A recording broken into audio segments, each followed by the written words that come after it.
On Rachel de Jong's face, there isn't a trace of fear, only a radiant smile. The young woman in a swimsuit, her hair still wet, stands on the rocks with 4 friends in the middle of a small body of water. Behind them are a clear sky and a green forest. It is one of those photographs that captured the joy of a summer day, the perfect moment to remember a weekend trip out of town. For Rachel's father, Kevin, it is hard to look at this picture. They were having fun, and they simply didn't realize the danger looming over them until it was too late. Just a few minutes after Rachel took her last selfie, the 21-year-old tragically died while trying to save her friend.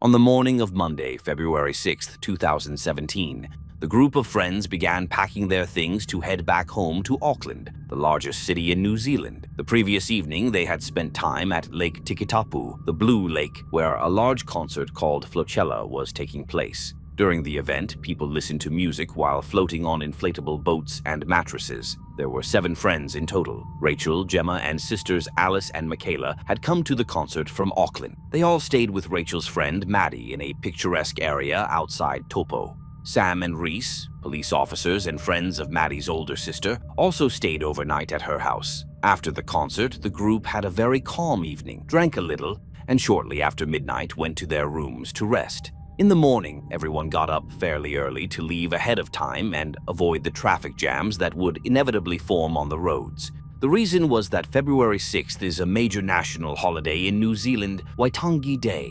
It marks the signing of the Treaty of Waitangi, which is considered the country's founding document, so heavy traffic on the roads is quite common. When everything was packed and the group was ready to set off, one of them, 21-year-old Rachel de Jong, suggested making a slight detour before heading home. She and Maddie had heard about a lovely spot by a river located just 15 minutes away and conveniently along the way to Auckland. This secret place was a fairly deep pool with incredibly clear water, situated right in the middle of a forest. The pool was part of the Waikato River, although the river itself was known for being either very shallow or sometimes almost completely dried up. Because of this, the pool looked like a natural swimming basin in the forest, filled with crystal clear blue water. There was no proper road leading to it, but locals had long ago made a narrow trail that branched off from the highway and led down to the water. After hearing Rachel's suggestion, all the friends agreed it was a great plan. So they got into 3 cars and at around 11:40 set off, following Rachel de Jong and Maddie, who were leading the way. Carefully parking on the roadside, they followed the girls into the forest along a trail that began right off the main road. After about 15 minutes, at 11:55, they realized they were very close to the river, as the trees were no longer growing so densely. But at that same moment, they suddenly stopped. An ear-splitting siren blared from somewhere in the forest, pramo ahead of them.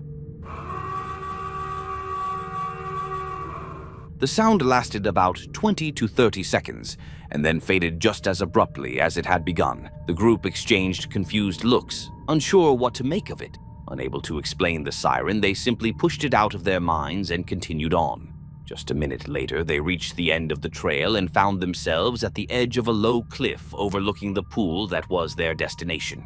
Ropes had been set up there to help people climb down to the water. One by one, the group began their descent. It was hot in Taupo. The temperature had risen to 33 degrees Celsius. The descent wasn't easy, and they had to scramble over rocks and hold on to tree roots. So once they reached the bottom and changed into their swimsuits, everyone gladly jumped into the water. In the center of the pool were 2 large boulders forming a small island.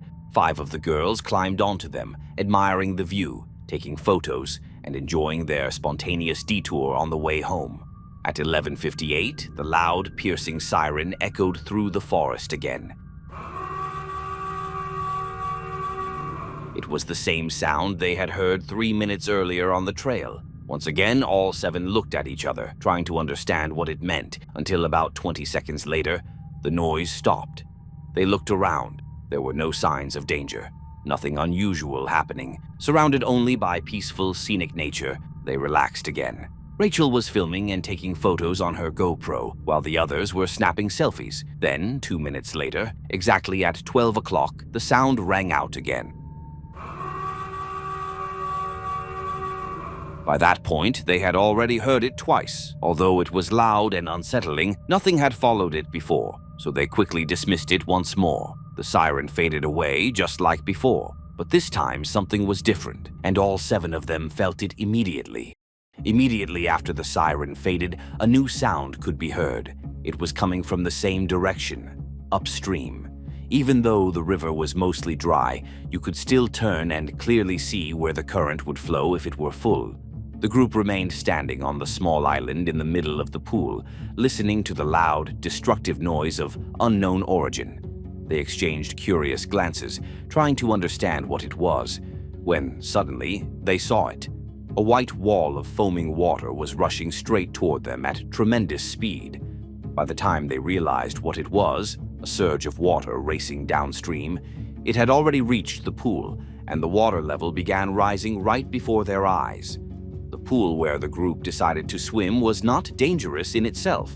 What made it hazardous was its location, right in the middle of a so-called water spill or release zone.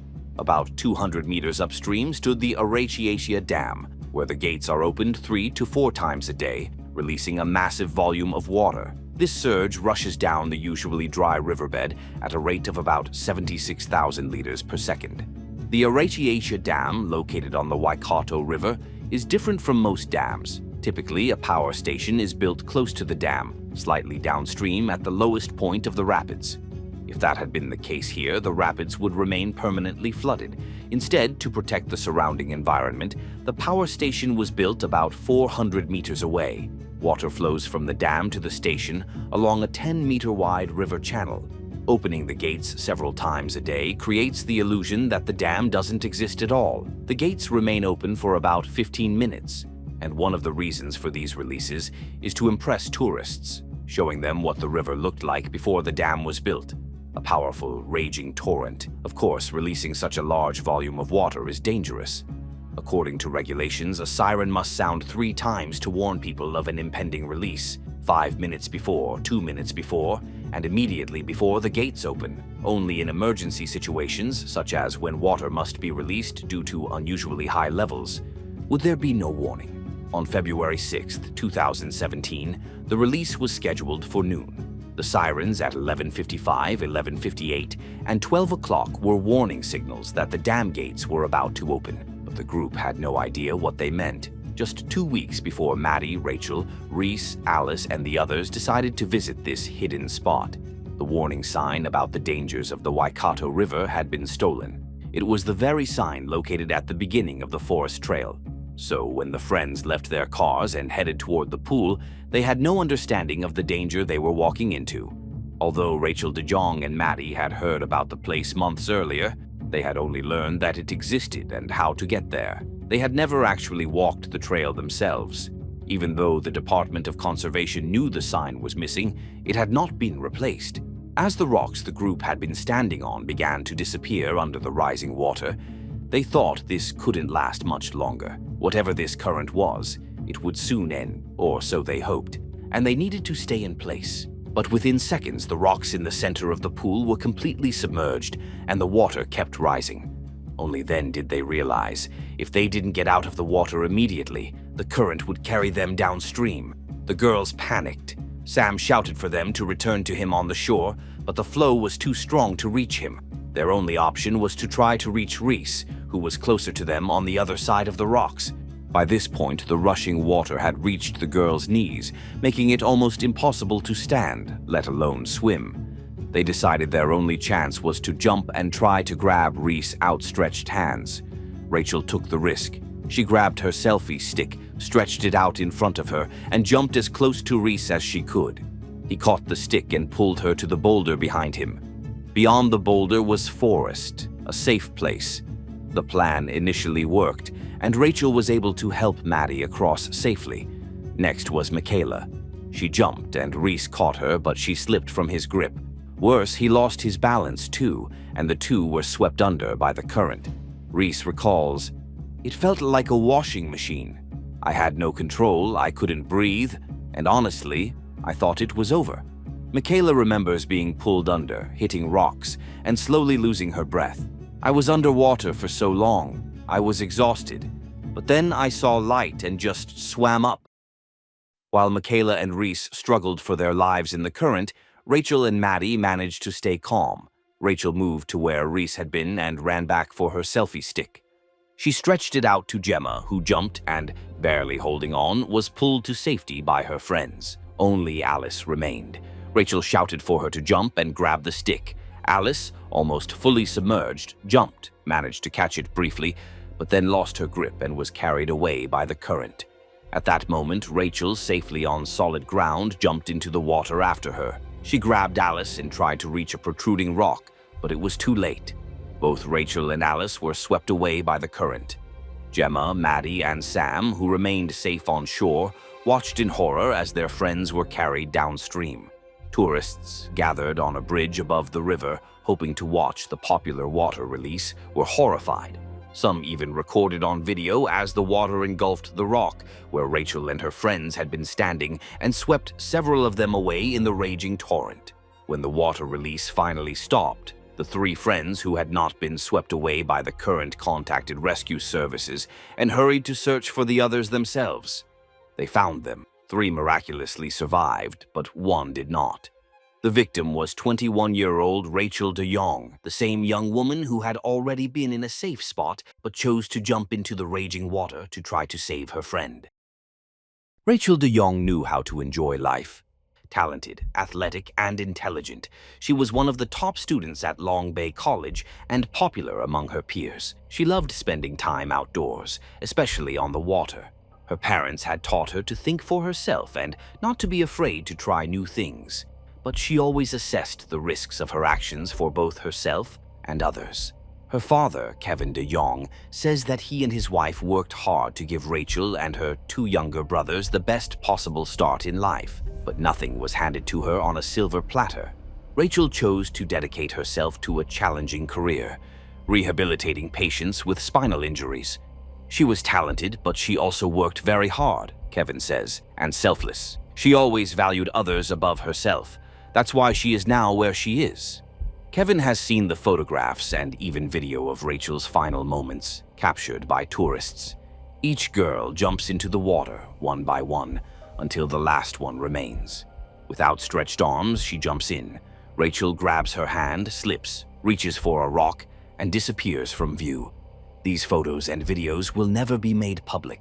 Kevin does not want the last moments of his daughter's life to remain openly accessible, nor for the survivors to constantly be reminded of that day online. It wasn't silly girls taking selfies, choosing to ignore obvious danger, Kevin says. They thought they were safe on those rocks.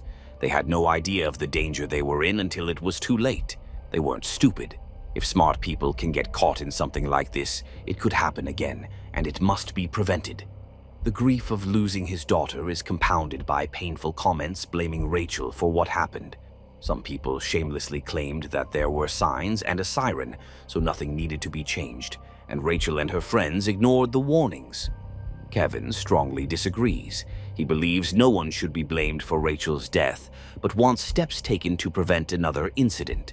Changes have been made. The stolen signs that Rachel would have seen have been replaced. A large steel fence now blocks the unofficial path, and ropes visitors used to descend to the river have been removed. But Kevin believes this is still not enough.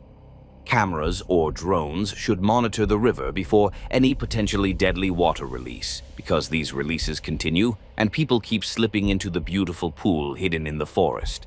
The pool remains irresistible to locals and tourists alike, who are drawn to it despite the signs and barriers. Its beauty continues to lure people in, even with the dangers now known.